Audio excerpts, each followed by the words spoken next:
যে জায়গায় চাকরি করতাম ওই জায়গায় এক যুবতী মেয়েকে পছন্দ করতাম।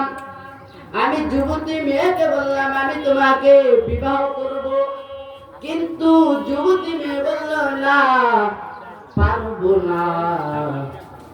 কারণ কেন পারবে না? বলতেছে আমি খ্রিস্টান তুমি মুসলমান। কি? আমি খ্রিস্টান তুমি মুসলমান, তোমার সাথে আমার যায় না। এবার যুবক বলে কেন যাই না? আমি তোমার বাবার সাথে কথা বলবো, চলো। বলবা বাবার সাথে, চলো। যুবতী মেয়ে নিয়ে চলে গেল। যাওয়ার পর বাবাকে বললো, বাবা না মানা যাবে না। কেন মানবেন না? তুমি খ্রিস্টান আমি মুসলমান, কেমনে মানবো?